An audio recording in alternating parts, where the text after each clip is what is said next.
This is another fashion illustration video, and today we are going to illustrate another one of Bella Hadid's outfits.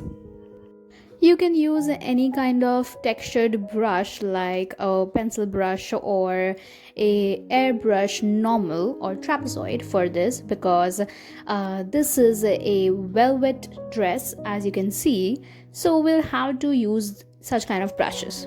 Also, don't use the bucket tool to fill in your dress color. Use this pencil brush only. Let's fill in the skin colors. I will color on those black lines too, and remember, skin colors on different layer and the dress on different layer. Now I'll reduce the opacity of my croquis figure and add in my shadows. Now let's add some shadows on the dress.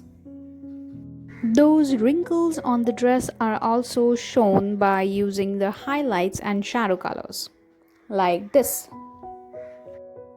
The collarbones and the fingers, the inside part of it, will also get shadows. I have said it before and I'll say it again, we are not aiming to make Bella Hadid's figure here. We are aiming to make the dress that she has worn. So it doesn't matter if your figure doesn't look like Bella Hadid. If you want, you can make it look like it, but it is not entirely necessary because it is a fashion illustration and we are focused on the clothes more than the figure. Let's make those cute shoes. Remember to show that wrinkles on the sides of the shoes.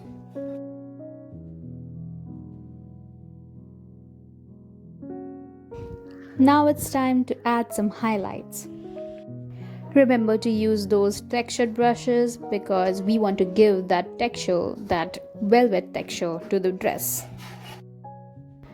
I'm kind of trying to reduce the opacity of the highlights and shadows because I feel that they are too definite. Now let's add some highlights upon the clavicles, on the right hand, right shoulder, and the thighs. I feel this looks good enough, and now we'll move on to rendering the hair.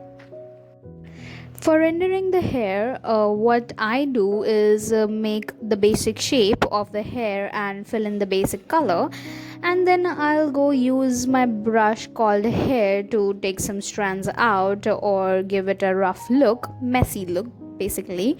Or what you can do is use a brush called dip and soft, and you can reduce the size of it and just take some strands out as you required.